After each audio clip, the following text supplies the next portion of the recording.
Welcome to Market Catalysts. I'm Julie Hyman. We are 30 minutes into the U.S. trading day, so let's get to the three market catalysts we're watching this hour. First up, succession in focus at Disney will bring you everything you need to know about Bob Iger's potential successor. Plus, the sell-off in metals eases a bit today. We'll have more on what's driving volatility in that asset class. And as the first day of February trading kicks off, we'll look at how stocks typically perform during this month. Let's take a look at the major averages here as we get underway. About 30 minutes into the trading session, we have some early sort of modest gains going on across the board here right now. The Dow up just about 150 points, about a third of 1%. The S&P just about a tenth of 1%, as is the NASDAQ here. So we've got sort of anticipation for some more big tech earnings this week, among other things that are moving markets today. We also have sort of the ripple effect from what's going on in the metals markets as investors sort of move money around given what is happening there. Let's talk about one other specific stock that already reported earnings. That is Disney. Disney's also expected to vote on its next CEO. The board's going to vote as soon as this week. According to multiple reports, the decision has narrowed down to Dana Walden, co-chair of Disney Entertainment, and Josh D'Amaro, the chairman of Disney Experiences. Now, Bloomberg says it's likely to be the latter. So, who is Josh D'Amaro? In his current role, D'Amaro oversees Disney's global theme parks, resorts, cruise line, consumer products, and Imagineering. He joined Disney in 1998, and he rose through the ranks with leadership roles at Disneyland, Walt Disney World, and across international parks. D'Amaro was named head of the parks business in 2020, taking on that role during the pandemic and helping lead the division through reopening and subsequent expansion. Now, under his leadership, Disney Experiences has emerged as the company's primary profit driver, accounting for a majority of Disney's operating income, in recent years outpacing media, streaming, and sports. That business includes 14 theme parks across 3 continents. It attracts nearly 150 million visitors annually, along with Disney's growing cruise line fleet. A decision would mark a major step in Disney's CEO succession process, which has been overseen by the board and led by Chairman James Gorman since 2024. One final fun fact, Josh D'Amaro and Bob Iger have the same birthday, February 10th, though not the same year, obviously. So we'll be following this whole process to see who ends up actually getting the gig. Meanwhile, Disney shares are under pressure after the latest earnings results. Despite beating estimates for the latest quarter, the outlook for growth is being viewed as tepid. Joining us for more, Chris Marangi, Gabelli Funds co-CIO of Value. Chris, it's good to see you. What's your assessment of that outlook? Do you view it as tepid as well? I mean, certainly that's what the shares seem to reflect. Yeah, I know. I think the expectations for earnings are as strong today after this report as they were Friday. This is the company's first fiscal quarter, and very unusual for them to increase expectations. So, they basically hit all their marks in terms of earnings for that calendar fourth quarter, and I'm not surprised to see them reiterate. Are you surprised to see the shares down then? I am a little surprised. I think if you dropped in from another planet, you'd see operating income down 9%, adjusted EPS down 7%, and would say that's not great. But in fuller context, those are pretty good numbers as the company goes through a transition from traditional linear distribution to direct to consumer. And where are they in that transition? And if they do pick Josh D'Amaro as the next CEO, does that reflect that as well? Well, both candidates are terrific leaders, well known to Wall Street. But this is an experiences company. More than 2/3 of earnings and probably 3/4 of the value of the Walt Disney Company is in the experiences business.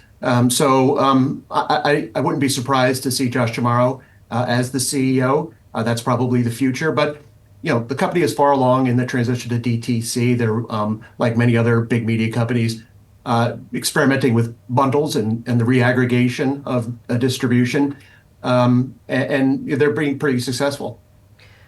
So, Chris, as you watch this latest succession process, we already went through this once before, obviously. What's your level of confidence that Disney's going to get it right this time, that it's going to stick? Yeah, there was the interlude of the two Bobs, obviously, right. With the CEO who took over from Bob the last time a few years ago, coming from the experiences business as well. But listen, that's ancient history, and I think it's time for Bob to move on. He's done a great job in there for over 20 years. Very successfully pivoted the company to the two businesses that are growing in media. That's experiences and sports, and he deserves a lot of accolades for that. He deserves a lot of accolades. I mean, is he going to be able to step aside, right? I mean, one of the problems with the two Bobs before, it seemed, was that Iger did not have enough confidence in what Chapek was doing, was sort of, looming over him and maybe still making some decisions. Do you think that Iger's really going to be able to step back this time? Well, maybe that we'll consider that practice, and we'll be able to get it right this time. Listen, obviously, we've seen a lot of big shoes to fill in a number of different companies. These are big shoes, but it is a different time in the media business, and I think Josh will have a great opportunity, or Dana will have a great opportunity to reinvigorate some businesses that are pretty well positioned for an acceleration of growth. Now, you talked about the transition that the business is making here, and I'm curious what you see as the future of the filmed entertainment business, which, as we know, has been really challenged and probably is going to be further challenged as we see more AI-generated content. As you look, I mean, because I know you are invested in many of the other media companies, do you think they're all going to be challenged by this transition? How is Disney positioned in that way versus some of its competitors? Yeah, listen, the advent of AI is going to change this business in ways that we probably can't even predict today. This has a lot of echoes of the internet adoption, 25, 30 years ago, and what was that going to do? And so far, Disney has taken the approach that we need to embrace AI. They signed a deal with OpenAI to allow users to use Sora and to upload that content. So I think it's a wait and see. So far, Disney's done what they can, which is to produce great content, great IP. Zootopia 2, the biggest grossing animation in history, very popular in China. And that's what they're going to continue to do. And the value of that IP, I think, has been underscored by the battle that we've seen for Warner Brothers Discovery. Chris, I look at a 5-year chart of Disney shares, and they've gone virtually nowhere in almost 4 years of that time. Is this stock a value trap? I mean, what needs to happen for it to break out? And do you think investors should be getting in here, awaiting that sort of breakout? Well, their chart looks better than a lot of other media companies. The linear media business has been cyclically challenged, and Disney has done a pretty good job of dealing with both of those. I think if you step back to the beginning of Bob Iger's CEO-ship of this company in 2005, the industry has been turned totally upside down. Obviously, with the advent of the big media companies, with YouTube now arguably the biggest media company in the world, and the Disney company has also turned upside down. It was always the premium media company in the world with the best linear cable network. That was ESPN, and the best studio. Those are probably still true, but obviously the company has pivoted and is now led by experiences. I don't think the value of experiences is going to go down. It's probably even more valuable as we go to this world dominated by AI. All right, you can't beat IRL in terms of going to a theme That's right. park. Chris, great to see you. Thank you. Thanks for being. Coming up, volatility in metals markets. Will break down what's driving the price action and talk the macro picture next.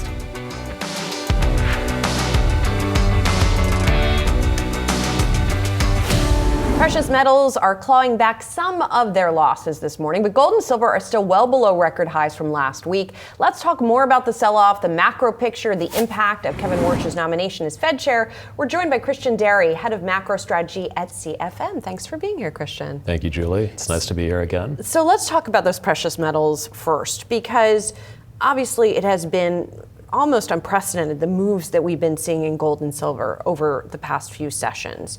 And how much is it fundamentals and how much is it speculation, and can we separate them, and then how does that inform how you trade them? Yeah, it's been very entertaining. So we have to go back roughly 4 decades to see similar types of moves. If we look at silver, for example, the Hunt brothers, when they cornered the market, we saw kind of similar intraday moves. But as a backdrop, you have to remember there's never been more money in the system than the current environment. It's never been easier to trade via technology.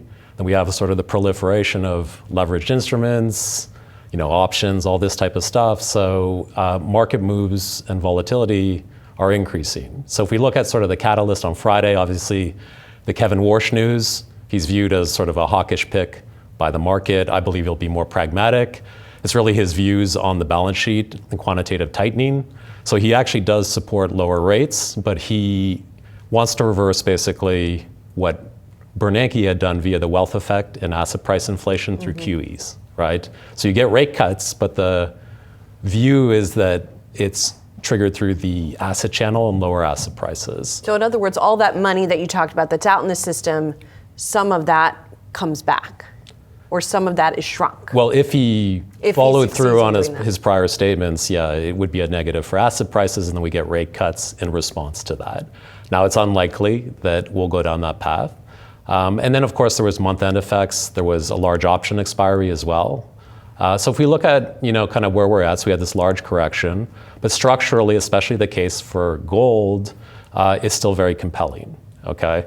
So we look at it, if we sort of rewind the clock a little bit, it was the Biden-era sanctions that led central banks to de-dollarize. And of course, geopolitical risks are rising, investors are looking for stores of value. So we're seeing central banks buy a significant amount of gold. And if we look at the headlines overnight, President Xi has come out and said that he wants the RMB to be a global reserve currency. And China has been a very large buyer of gold. The Polish central bank recently just bought 150 tons. Another very interesting development there is actually the crypto community. So Tether has a gold-backed stable coin. They own 140 tons of gold, and they're doing physical settlement. So they're storing the gold in vaults in Switzerland. And they're purchasing on the order of 2 to 4 tons a week of gold. Then, of course, institutions are under-owned, and the world is really sort of scrambling to find an asset that will perform in this type of environment, again, where the geopolitics are rising, and we have sort of broad debasement of currencies, right? So we're looking for an anti-dollar. So I guess I would go back then to my first question, which is, okay, so you have all of this fundamental buying of dollar, but then you have on top of that the leverage bets, the options, the speculation. So what is the fair value? How do you even determine where gold prices should be just based on the fundamental demand? Because that other stuff can come and go. Yeah, so it's of course very hard to disentangle those effects. A firm like ours is a systematic manager, so we incorporate many types of ideas in the strategies, from fundamentals to very technical and more pattern-driven types of inefficiencies in the market. But clearly it's an under-owned asset. You have this marginal demand through these large players. So it's really something that I expect will continue to perform. And if we look at 2025, gold was up 65%, silver was up 140%. We had a very torrid start to the year in both. And these types of price dynamics, it's very interesting, right? Because they're sort of very hard to there's a wide range of outcomes potentially. But longer term, if it's sized correctly in a diversified portfolio, it just makes a lot of sense. Now, when you say it's under-owned, you mean by institutions? Because it seems like the latest leg up has been, at least in part, retail driven. Yes, absolutely. But if we look at institutional investors globally, gold is, again, not a large allocation, right? So investment committees will be looking at it, thinking about it, whether it makes sense in their portfolio. And of course, gold is a less liquid market than, say, the S&P. So again, from a flow perspective, if we get sort of a shift in psychology on ownership of gold, that can lead to very explosive price action, which is partly what we're seeing. Now, when you talk about the world trying to look for an alternative to the dollar, why has it been lately that gold has been that and Bitcoin has not? Yeah, so this is a sort of a struggle, right? And one of the use cases of Bitcoin was that it would be a store of value. And markets are a lot about narratives. So there is like a horse race to figure out which asset will have those properties in a world where currencies get debased, right? So clearly, with the recent moves in Bitcoin, it's much more correlated to the stock market, particularly technology stocks.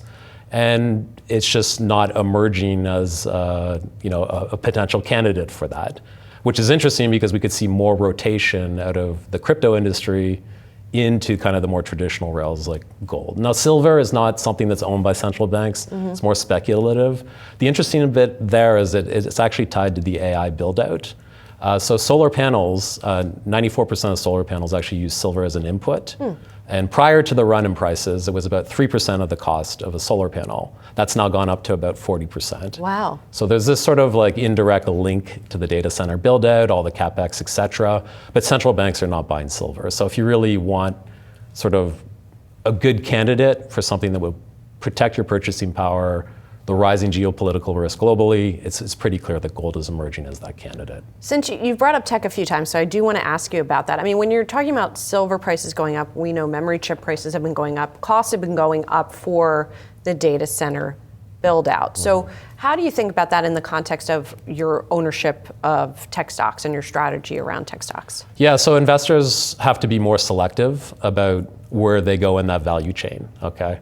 Now, the thing is, we just had earnings, right? So we have the CapEx projections from, say, the large hyperscalers, like if you look at Microsoft, Google, Amazon, Meta, they're going to spend $460 billion in 2026. So for investors, there's all these pockets of value, and you really want to focus on the inputs into the data center build-out, where firms have moats and a lot of pricing power. So memory is a really interesting one. So OpenAI secured 40% of the global DRAM market in October. And if you look at data centers, they use a certain type of memory. It's called high bandwidth memory, HBM. There's only 3 companies in the world that can produce it at scale. One is in the US, it's called Micron. The other 2 are in Korea, SK Hynix and Samsung. And if we look at the KOSPI, last year it was up 90%. It's selling off today, but it's up 25% again this year. And what's interesting about that is they have an enormous amount of pricing power. So memory prices are going up on the order of 50 to 100% every single month because the demand is insatiable. And there's a lot of spillover effects related to that. So consumer electronics, and we saw it on the Apple earnings call. There were questions around the cost of manufacturing the iPhone and concerns about their ability to secure memory. So there's all these sort of spillover effects tied to the AI narrative and this data center build out. But if investors can find these firms that have that pricing power and they're a core input into the investment, there's still a lot of value fundamentally in those companies. Well, and it's really interesting you say that because it's not as though this Micron situation is a secret. The stock has already soared, right? And you're seeing the hard disk drive makers that are also adjacent to the memory business, SanDisk, Western Digital, et cetera. All of them are at or near records, but there's still room to go up. Yeah, so what's interesting about that is they're re-rating their earnings so quickly that the forward multiples are coming down. So we're in this memory super cycle effectively, and I don't see that changing in the foreseeable future. This AI build out will happen. It's the largest industrial investment cycle in the United States since World War II, right? And a significant contributor to GDP as well.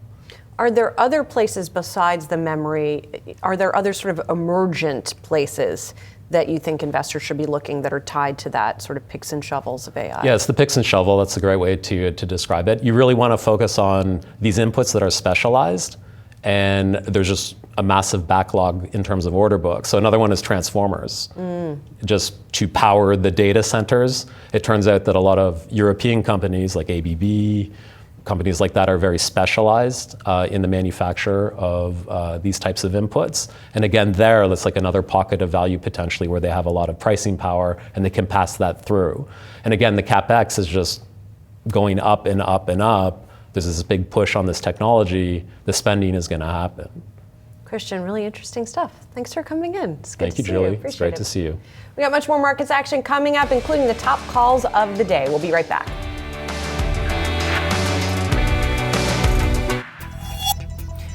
Welcome back to Yahoo Finance. I'm Brooke DePalma. We're live at the NASDAQ here in Times Square. Let's turn now to some of today's top analyst calls on Wall Street. We're watching Humana, Novo Nordisk, and McDonald's this morning. First up, let's take a look at Humana because Morgan Stanley downgraded the health insurer to underweight from equal weight. The analyst pointed to weaker than expected Medicare Advantage rates that could impact results next year on top of new policies. The street is mostly on the sidelines for this one. There are 9 buys, 19 holds, and 2 sell ratings on the street. Next, Novo Nordisk. Financial firm ABG downgraded the stock to hold from buy, saying that the fourth quarter will show a path to attractive long-term growth for its obesity segment, but it could also face increased pricing challenges that could offset volume growth. The company is set to report earnings on Wednesday, February 4th. We'll keep a lookout for that one. And lastly, McDonald's BTIG analyst Peter Saleh upgraded the fast food giant to buy from neutral. He said it's now in the early innings of the lower income consumer recovering. And that would be thanks to the One Big Beautiful Bill, which should lead to a $200 billion increase in tax refunds this year, or that's roughly $1,000 per person. On top of that, its new Cosmix beverage platform is expected to launch in the first half of 2026. And Saleh said that could be the next catalyst for U.S. same-store sales growth and transactions. Keep in mind, though, the street is somewhat mixed on this stock with 22 buys, 19 holds, and 2 sell readings. Keep it right here on Yahoo Finance. We'll be tracking all the latest market moves and top calls throughout today's trading session. SoFi reported its first ever quarter with over $1 billion in revenue. The financial services provider has nearly 14 million members. Yahoo Finance executive editor Brian Stasi spoke to SoFi CEO Anthony Noto about the latest quarter, crypto, and the new Federal Reserve chair. It's really a continuation of what's been going right for the last 8 years. We have a sound strategy. We want to help our members get their money right so they can achieve their financial goals and the ambitions they have. We like to call that the American dream, have the house they want, size family they want, career they want, live where they want, retire when they want. So, we have to deliver a one-stop shop across buying, spending, savings, investing, and protecting. Those products have been built out since 2019, and since then it's been a matter of building awareness, building trust and reliability, and just making sure we're executing against that, in addition to offering new products and services and innovating. And so we like to say our durable growth is driven by consistent innovation and brand building, and that's resulting in strong returns that you see today. Anthony, the bank earnings reports didn't exactly blow me away, but your quarter blew me away. What do you think this quarter says about the U.S. economy? I think it says that the U.S. economy is doing okay. Part of our growth is from stealing market share that already exists, and some of it is organic from the members that we've already had for a couple of years.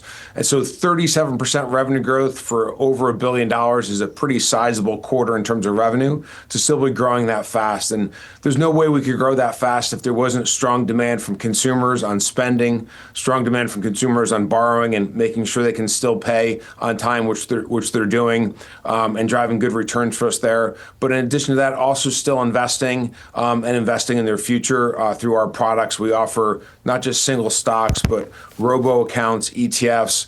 We did a number of IPOs in the quarter and a couple of private offerings for private companies. This is a vastly different business, Anthony, from when you and I first talked. I think it was like 8 years ago when you were just getting settled in there at SoFi. You got investing products, crypto, you got the origination business. How should investors view a company like SoFi at this point in its life? Yeah, I think the best way to think about us is we're going to drive durable compounding growth for years to come. Very much like Amazon was a one-stop shop for shopping online. They were able to gain more and more market share of the retail spending as it moved online, and that was able to drive 20+% growth for them for years. We're focused on 30+% growth. We just guided our first quarter of 2026 to 35% year-over-year growth, and the full year to 30% revenue growth. And then beyond that, through 2028, we believe we can maintain that revenue growth compounded annual growth rate and drive upwards of 40+% earnings growth. So the best way to think about it is we're capturing market share across all of the financial services products as they move from physical or old analog opportunities to digital, and we're doing it with a better economic model with 30% EBITDA margins, and we're leveraging technology to go into new areas that didn't exist before, such as crypto and blockchain and AI. You teased a couple new businesses on the earnings call. Two of them stood out to me. One, secured crypto lending. What is that, Anthony? And then what type of risk does that present to your balance sheet as that rolls out? Sure. So one of the products we rolled out was buy, sell, and hold cryptocurrency, which we used to offer 2 years ago, but we had to exit it based on being a national bank. Well, in the spring of 2025, the OCC put out 2 interpretive letters that basically made crypto investing permissible at a bank. So we're the first national bank that's offering buy, sell, and hold for a variety of different crypto coins. And as someone builds up a portfolio of those coins, we will lend them money against those assets. not 100% of their assets, but a portion of those assets they can borrow and use that cash to do other things outside of investing for wherever they want. I would think of it as secured lending against your home. People buy a home, they put down 20% over time. That 80% that was financed via debt comes down as the equity value goes up, and as they pay down the mortgage, they can then take out a home equity line of credit, and the house is the security for that line of credit. So it's similar to that, except the cryptocurrency is the security for the loan that we're giving that person. How important is it that the Clarity Act gets passed this year? And there's been a lot of different debates on what has held it back. Of course, you saw Coinbase CEO Brian Armstrong say the bill as it's written now is bad. What say you? The most important element of the Clarity Act is establishing a law that it's permissible for banks to operate in cryptocurrency and blockchain. Right now, we're operating under the interpretive letters of the OCC, which is not law, which means if a different OCC chairman gets named that has a different point of view on whether or not cryptocurrency is permissible by banks, we could lose the ability to offer it. But the Clarity Act can establish it as a law that it's permissible for banks to operate in cryptocurrency. And the only way for that to be changed would be another act of Congress down the road. So there are a lot of elements of the Clarity Act that are very important, but that to me is the most significant element for anyone that's a bank or a national trust. So you're making a big push into crypto. You got Coinbase out there, Robinhood, Kraken's out there doing crypto as well. How big is the market opportunity that big for all of these players? It is, and we see it really pervasive across all of our businesses. We already talked about lending and investing. We just launched in December what's called SoFi USD. It's a stable coin. It is going to power SoFi Pay. So today we allow people to send dollars from the United States to over 30 international countries using Bitcoin. We convert their fiat to Bitcoin. We send it over the Lightning Network. It's converted the fiat in the local end into the bank. SoFi USD will replace Bitcoin in that transaction. SoFi USD will also be used to settle with all of our trading partners. In addition to that, we're going to offer big business banking.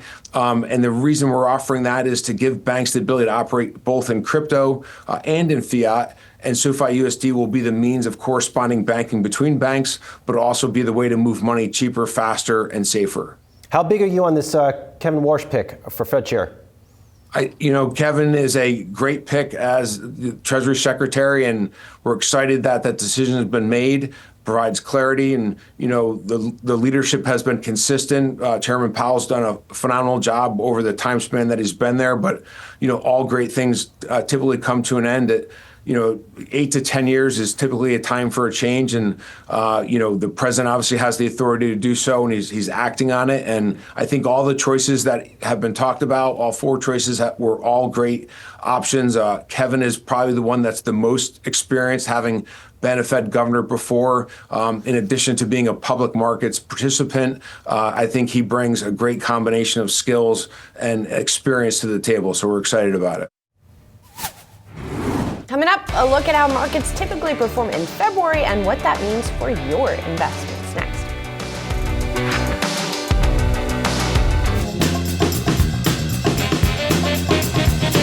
It's already February, and stocks just notched a positive January, which greatly increases the odds that 2026 will close in the green come December 31st.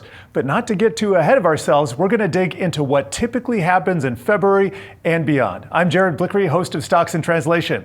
First, we need to break down the concept of seasonality, what it is and what it isn't. Quite simply, it is the recurring calendar patterns that we see in market returns year after year or on other time frames. But don't think of it as a definite prediction, just a tendency for prices to repeat historical behavior.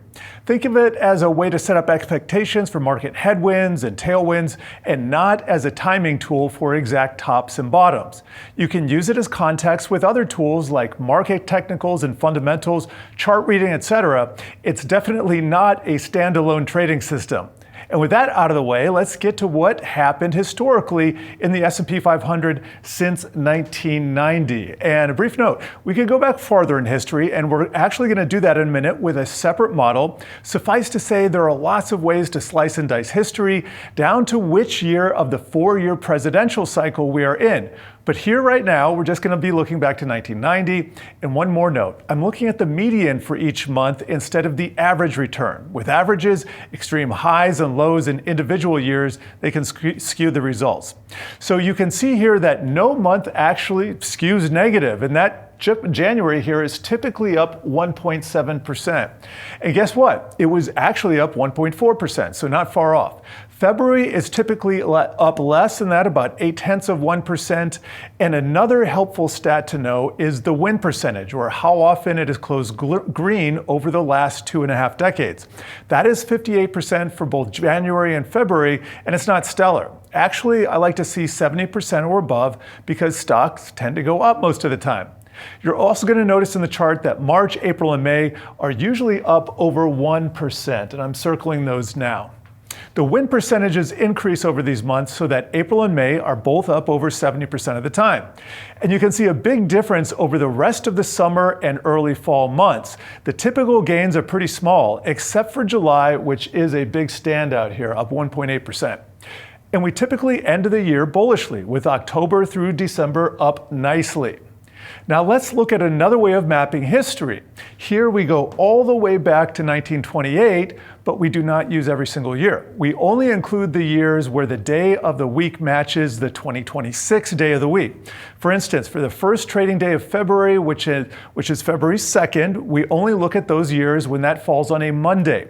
And for most of the days of the year, we get about 13 years matching over the last near century. And you're going to see in the chart that we tend to trend up into late April, and then we take a bit of a dip into May. Then it's off to the races into the beginning of August, and then another dip into late September here, and then a big rally going into the beginning of December, and then we kind of go sideways to up into year end. And remember that these are just tendencies. And by the way, I have one more chart, and this is of the VIX's seasonality. Now, remember that VIX is the so-called fear gauge. Some people dispute that, but when the VIX goes up, stocks are tending to go down. And so we've had the VIX since 1990, and we can see that volatility starts out the year with an average or median of about 19. And this all goes all the way down to 15 because that's where we are right now. So we are actually lower than throughout most of history. But the volatility does tend to trend up into mid-March, then it takes a dip over the summer, then we get a large rise, and we get the largest readings of the year typically in October and November. That is prime time crash season. And you're going to remember from the other chart that we actually have pretty good returns on the median for those months, but the outliers are pretty big. So we have seen some pretty scary stuff happen in October and November of prior years. And then we have a reduction in volatility going to year end, and that's usually concurrent with that big year end rally that we see into stocks. So all in all, seasonality is a handy guide to give you an idea where we might be headed, but what's actually happening in the market on a day-to-day basis can vary from it, and especially when we have big unexpected news like tariffs. So tune in to the Stocks in Translation podcast for more jargon-busting deep dives. New episodes can be found Tuesdays and Thursdays on Yahoo Finance's website or wherever you find your podcast. Stay tuned for more market catalysts up next. It is set to be another busy week for earnings with several large cap tech names on deck, among them Palantir, Amazon, Alphabet, and AMD. My next guest says she'll be watching one specific measure, cloud revenue growth. Let's bring in Maribel Lopez Research founder, and talk more about this. Maribel, we heard the cloud growth from Microsoft recently that kind of disappointed investors, right? So what are you expecting to hear from Amazon and Alphabet this week? We've been looking at double-digit cloud growth for many quarters right now, and I think the desire is always to have that in the high 20s, high 30s. It's getting hard at this point. What we're looking at is that pace of can AI drive more cloud revenue growth? And it just doesn't seem to be hitting it at the expectations that we had anticipated, say, 3-4 quarters ago. So I think it's very tenuous right now. And how should we be thinking about AI, the relationship between AI and that cloud revenue growth at this point? So for the past several years, what we've really seen is investment, and the investment has always outpaced the revenue. That does have to happen, but I think there is limited investor willingness to continue to just see billions and billions of dollars put in, but nothing coming back out. So the question becomes, is this like 10-year game before we see real AI cloud growth revenue? Or is this something that we see in the next coming year or 2 years? Now, every hyperscaler tells you that they have AI cloud revenue growth. The question is not do they have it? The question is whether it's enough to justify the investment that they're putting into it. And do you think, are these companies doing a good enough job at communicating that to investors, what that potential return on investment could be? Or is it just that, like, they don't really know and it's tough to predict it? I think the reality is we don't really know. It's starting to get embedded into so many applications and services that it's hard to parse out like what is going to be specifically the hyperscalers part of that. You know, how much investment we're seeing in these models. It seems that the past week all we've talked about is how many billions of dollars companies aren't going to invest in OpenAI right now. And that seems to be where all the heat and light is. And that is because that particular company is considered to be still a leader in enterprise and consumer adoption for AI services. So everybody has vested interest in making sure this company is successful, but they're not really sure on the other half of that, what that revenue is going to look like for them specifically. Well, and it's interesting that you bring up OpenAI. You know, we've had a handful of other announcements over the past week, including the report that Amazon is looking at investing in OpenAI, including that NVIDIA has said, well, the $100 billion that we talked about is going to be in tranches. It's not set in stone. And meanwhile, here's Alphabet with Gemini that has been gaining some steam. So how are you thinking about that sort of horse race? I think Alphabet is actually a sleeping horse right now. People don't seem to look at them in the same regard that they look at AWS. And I think what we're going to see is increasingly they are winning AI workloads. They're considered very innovative in AI. A lot of companies have actually done a lot of deep analytics with them. I still think they have a lot of growth opportunity at Alphabet to win new AI workloads. So this game isn't over. It started out being a Microsoft game. It moved to being more of an AWS game. And now we're about ready to enter what I would consider the Alphabet game for AI right now. Yeah, certainly the shares are sort of anticipating that it could be the Alphabet game.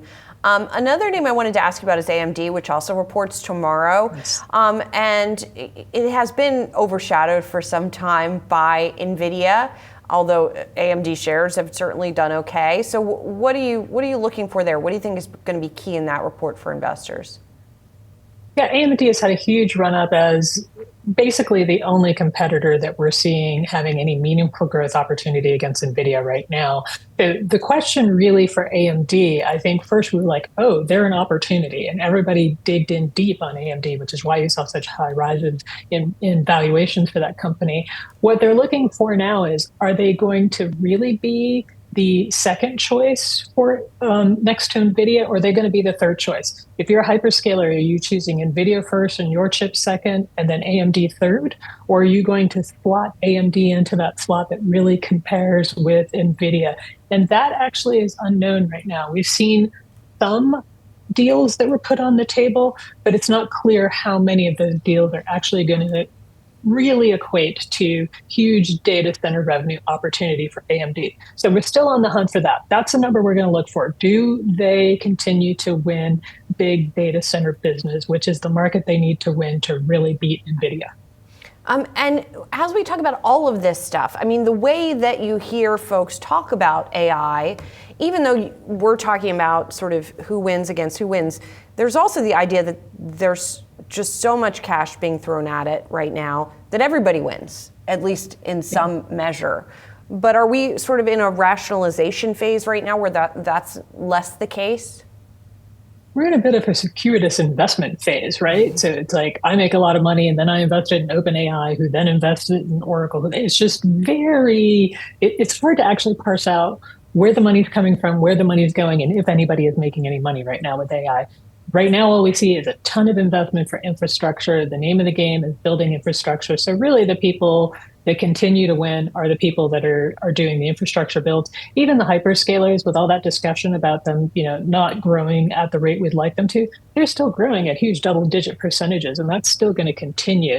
So it's hard to parse out the revenue. I wouldn't necessarily say everybody's winning right now. What I would say is we've gotten to the point where no one's losing yet. And we're all wondering if OpenAI is going to be the loser moving forward as other models come up with more ability to serve enterprise buyers. So if you are looking at these names with at least some caution in the back of your head, Maribel, where should you be investing? Or I guess where should you also not be investing in the space?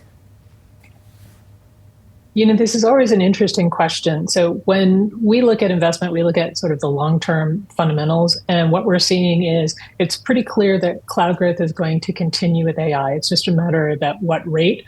So I think you should be looking for the value dips on things like that. For NVIDIA, they're still going to be able to sell as many things as they can sell for the next, probably 2 years. So while that's still it's hard to justify the valuations, but if you're just looking at the fundamentals and saying, are they going to have good businesses moving forward? They're going to continue to have good businesses moving forward. So nothing's really changed in terms of who the companies are. There are no net new competitors that are coming out of the woodwork, unless you look at, say, maybe the Chinese stock market and whether or not there could be some interesting opportunities to invest in something that might be acquired by another company or that might have a very good run in the Asian economy. But other than that, we're sort of status quo, and it's just a matter of trying to decide what your risk tolerance is and what you're trying to optimize for long-term or short-term. Maribel, always good to catch up with you. Thank you. Thank you. That's it for Market Catalyst. I'm Julie Hyman. Thanks for watching. More Yahoo Finance is coming up.